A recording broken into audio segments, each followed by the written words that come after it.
I would say it's a huge role for me in terms of learning how to break cycles of past triggers and trauma that will inevitably come up, particularly because I'm a parent and things are constantly coming up for me, and recognizing that it isn't a destination, like it really is a journey. And so I've recognized that self-awareness is such a powerful tool for me because not only in healing, but I think just in general in my life, every area, whether it's my relationships or my parenting or my personal self-care, they all contribute to how I can sustainably heal. And I say that because I've tried to kind of white knuckle heal, and that doesn't serve me. It doesn't serve anyone around me, and it ends up actually bringing me back, a few steps instead of forward. So I've learned that just gentle self-awareness and compassion is really important for me as well. Like,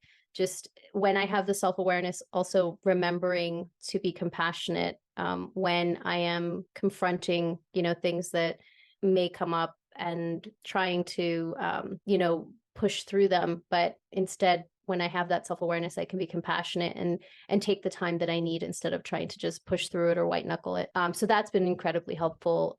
Just, that's an important tool that I learned and picked up in therapy. That's been helping. For me, self-awareness 100% is like the real reason why I even started actually healing. Most of my young adolescence and young adulthood was like kind of a denial and kind of ignoring the fact that I was going through something. And so now that I am aware, I can see and notice sensations in my body and my thoughts, and having that awareness then gives me accountability for like how I am healing, and sometimes I would blame the people that were around me, but I realized that I made choices to allow certain things to happen, or for people to be in certain positions in my life. And so now I recognize my responsibility in just what areas I put myself in, what decisions I make. And it is 100% valuable to keep me healthy and moving forward, instead of like Rosalia said, like taking steps backwards. Because if I don't do the work and I blame or wait for others to step up for me, then it just doesn't happen. And so now I can see that it's the number one tool for the healing is like what I'm doing for myself. And being gentle is something I'm learning too as well, to not be so like a perfectionist in healing. I did notice that. So even like being aware of my healing process, not just aware of the fact that I need to heal, it is something to definitely take note of, like how you're showing up while you're doing the work, and not overdoing it, I guess you could say. So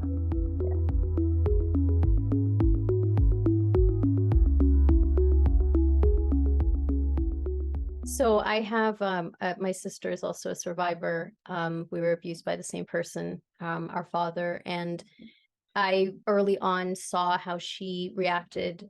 This was before I had even my own memories had surfaced. So I had witnessed a lot of sort of lashing out and seeing how, because there wasn't the ability to really talk through what had happened, my mom believed her, of course, and I shouldn't say of course, because that's not always the case for parents, but there wasn't the next sort of step that was taken to get her the support that she needed, being that when she disclosed, she was essentially a young adult.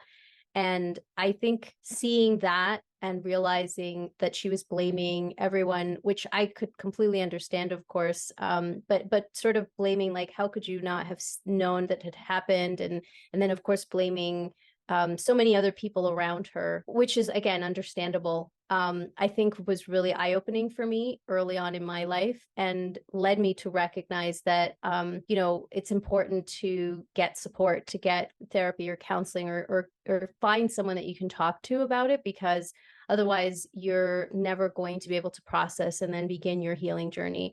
And because of that experience, I think when I did come to terms with what happened to me, I was really quick to get support so that I wasn't blaming everyone in my life. And I think that was a very big part of what helped me heal, and helped me take accountability and say, okay, like, that happened. There was nothing I could do about it. Forgiving myself was really important in order to take accountability, just because otherwise I could just remain angry forever. And I didn't obviously want to do that. I recognized how toxic that could be, obviously for myself and those around me. And so that was really something that I think evolved from having that experience with my sister, seeing what that did to everyone around her, including herself, and making sure that I was being proactive and taking steps to find how to not do that, and how to step into healing in a way that was, again, gentle. I think that's a really important thing. I think we're so hard on ourselves, and we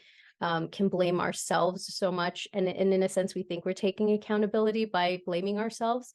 But there's a really big distinction. And I think that when you can come to terms with that distinction is when a lot of the healing can really happen. I've kind of had phases of the healing process. So where like there was moments where it kind of like sparked me to start healing. And then there were moments where it was like, you need to heal now. Like this is something you've been trying to do, but you haven't really gone deep.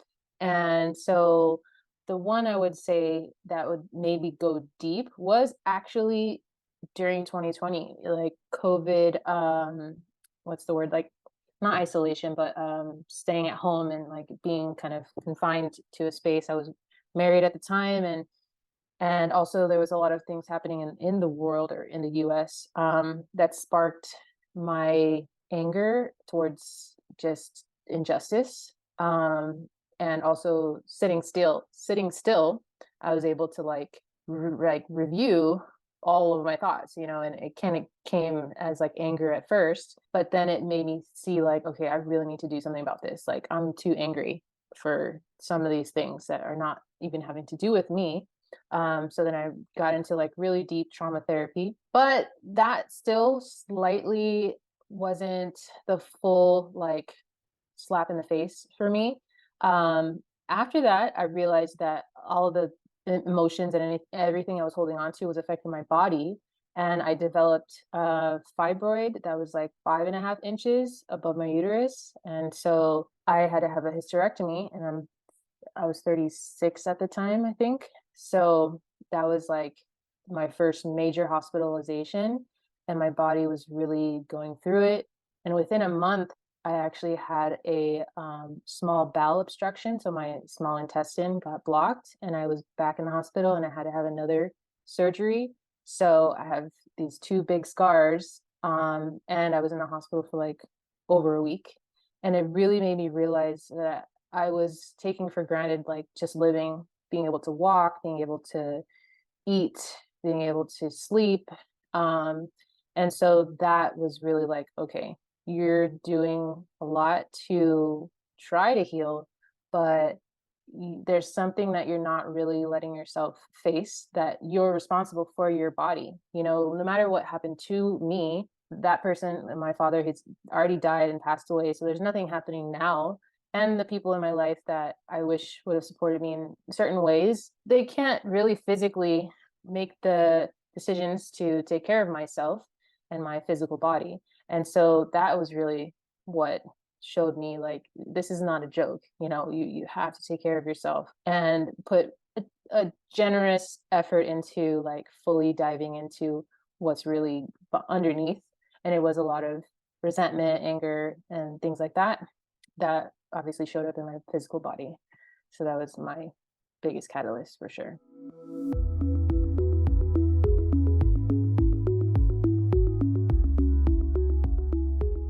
I think parenting for me was really the kicker, because just in parenting in general, you start to recognize like, if you're upset about something, is it really the kids, or is it really you that you were triggered by something? And so I think doing the therapy and being able to talk about the triggers and developing self-awareness and having those tools was really helpful in seeing how, when I recognized a pattern, I was able to take accountability and work on me instead of lashing out on others around me and blaming so-and-so for my upset, emotion. So I think parenting really helped sort of force that. I don't know if I would have been as able to see that without having kids.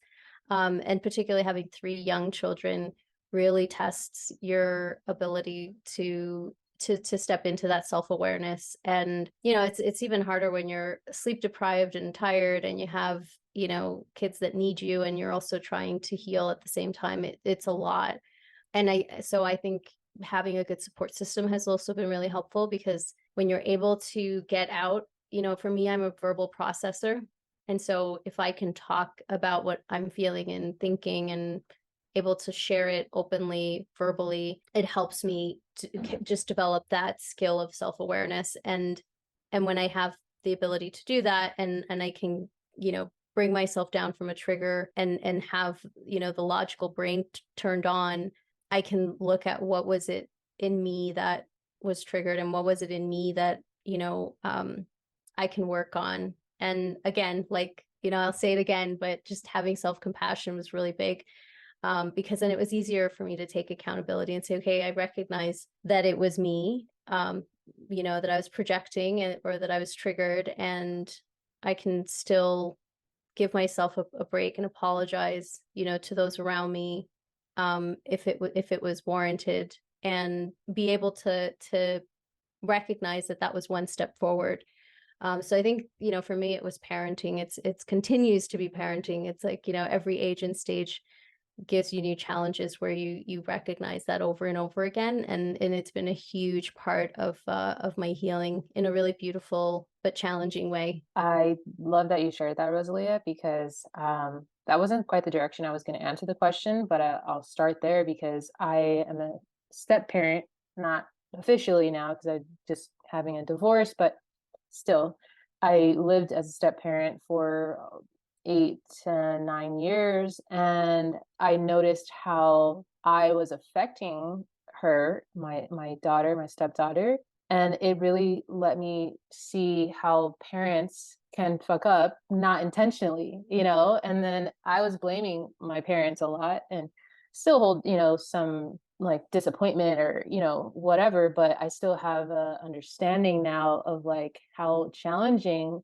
it is to be a parent when you're going through your own stuff. And, that helped me not have so much anger and kind of a little more understanding of like where my parents were coming from, because I could see it showing up in like things that I was doing unintentionally, like I said, to our daughter. And so from there, what kind of stood out to me during that period where I was having a lot of physical challenges was I was angry at my mother and one of my aunts for how they were responding to me being more vocal about my experience. But then, like the following years, when I developed more of this growth, in my uterus, and I thought, man, I think it's because I'm holding on to this resentment and this anger towards these people who I had this expectation that they should be a certain way because they have a title of mom or a title of aunt or, whatever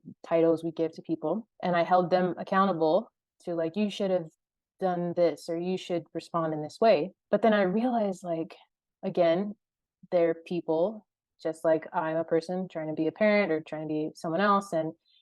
And that I had to choose if I was going to hold on to that anger and affect myself. Ultimately, it's like, yeah, I can, like, it's reasonable to have a frustration. Their response or whatever is not supportive right now, and I have talked to a therapist in this context of like, yes, it's okay to have the anger, but how much I pull it inside and hold on to it is up to me, and how much I let it still affect my experience and my physical body is really what really told me, like, you have to stop holding other people accountable for what you're physically experiencing or emotionally or mentally thinking, because they're doing as best they can, and if they can't meet what your needs are, you have to meet your needs yourself. And that was really what showed up for me, is like, I can't just keep demanding or holding them to this high level of expectation if they can't offer it. Okay, I have to do it myself.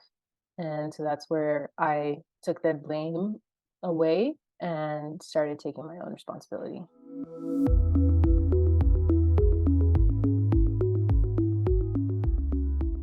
I'm sure that I have. I think that's one of the hardest aspects to kind of check, because you don't always recognize when you're projecting, and then you get sensitive if someone calls you on it. So um I think that that continues to be, part of the journey of the accountability piece, right? And I think that that's particularly when it is with family members, it's particularly challenging. So yeah, I think, like, in short, I would say it's still something that I am ongoing, like, trying to have awareness about, and just doing the best I can to get feedback, like, from others, right? So because particularly when it is family, it's really, I think, the hardest. Like, if it's my mom or my sister or, my brother, when it's so close to home with the experience that happened, that's harder to see. And so having, a support system where I can talk to someone about it and say, was I projecting? Like, I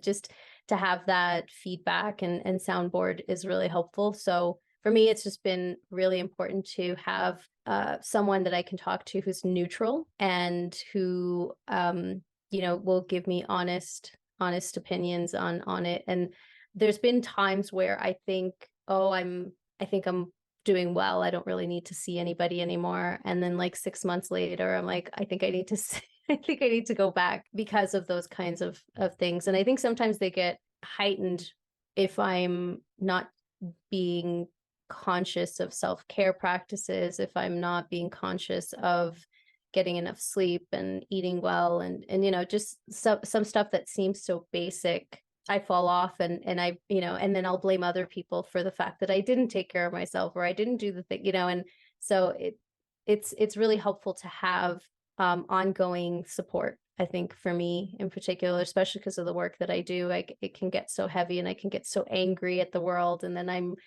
lashing out, and it's not that often anymore.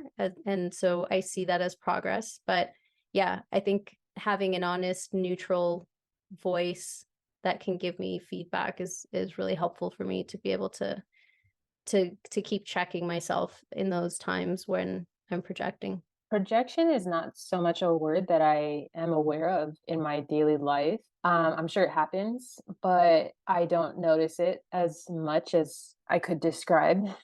I notice more the term trigger, I guess you could say, when I respond to someone based on how they're acting towards me. So it's a little hard to answer that question because I am still working on my own self-awareness and like how I show up and how my experience shows up in how I behave. So it's not something I've really dealt with directly that I can recognize exactly where it has played a part. But I'm sure it has played a part, and I'm just, like I said, and Rosalia, we're still learning about ourselves, and there's so many layers to our experience that sometimes things come up and I'm like, really, that's something that is happening because of that past trauma, and I didn't realize they were connected, and having a therapist does help to reflect and to see where the trail comes from. So I'm not quite sure about that part. I think for me, it's just in each moment. I have had experiences where I've gotten like hijacked by my thoughts and my emotions. And so, depending on if I feel threatened or unheard, then I will ramp up and get defensive. So, that might be a form of projection, but still kind of working through that and how it might show up for me.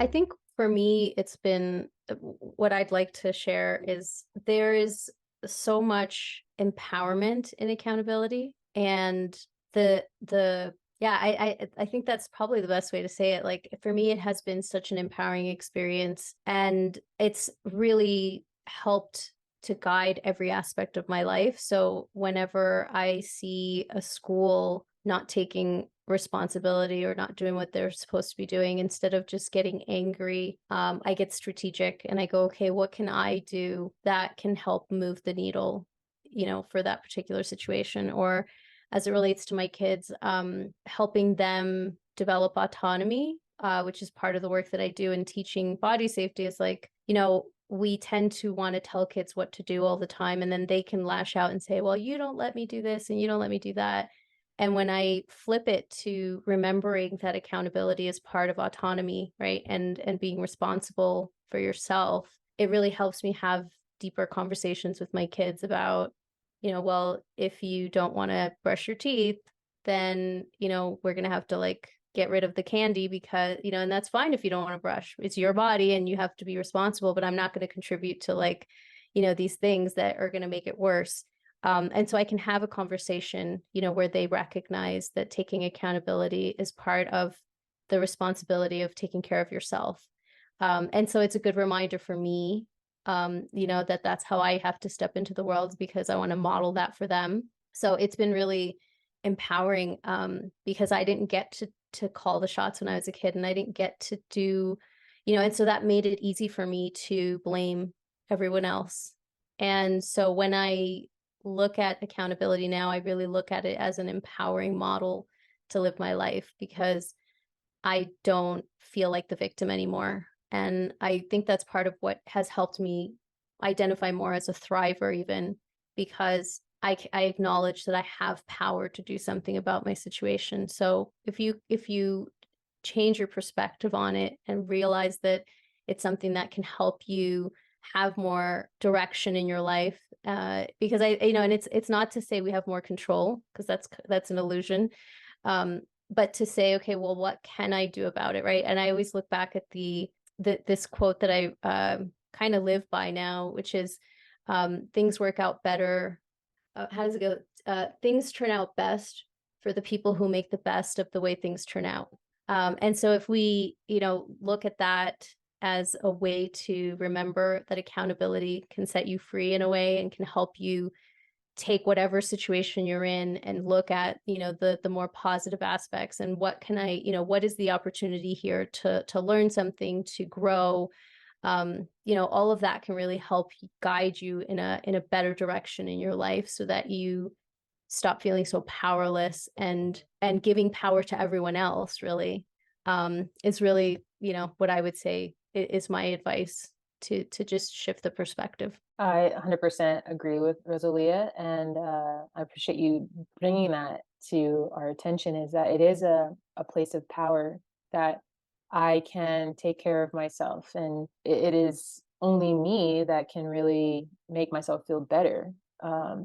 And so what I lived in a lot of years was a victim mentality, and that, as you were talking, I realized, and I have thought of this too, like, it still gives the power to the abuser, like, I'm still suffering, I'm still not thriving, I'm not growing, even though the experience isn't happening to me right now. Like, I'm living from that place where I'm still, being put down or suppressed in some way. And noticing that I can take action, even though I couldn't before, now I can take action and do something to, in the present, make my life, make myself better.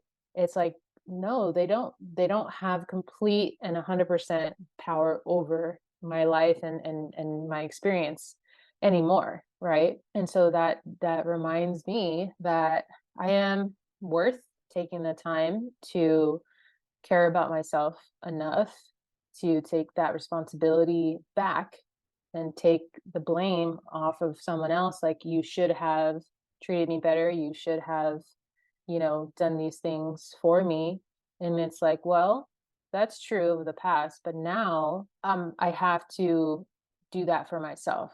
And it does feel good. It does feel good when I have moments where I recognize the progress, and I'm like, oh my God, I handled that situation so much better than I would have in the past. And I did that. Like, I took the time to think clearly, to, recognize my strength, or recognize what wasn't right for me, or what was the best decision for me. And it turned out good because I made it that way. And oftentimes we experience abuse, and it comes in this kind of shitty package where you're like, well, that was an experience I don't really want to remember, but it stays with you. And so it's like creating new experiences to just give yourself more hope is really all that we can do. And kind of like rewriting the story of our lives every new day, and coming from that place of power where we're not defined by that experience and being a victim, and we're defined by whatever we choose to be defined by. And like being authentic is a big thing for me, standing in my truth and what I want and what I want to do, what I want to say is okay. And so that does give me a lot of power. And I'm sure a lot of survivors, if you work towards owning your voice, owning your authenticity, owning your truth, then you will feel so much more free from the hold or the tie that your past has on you. And it can set you onto a path of more of a existence that you can enjoy.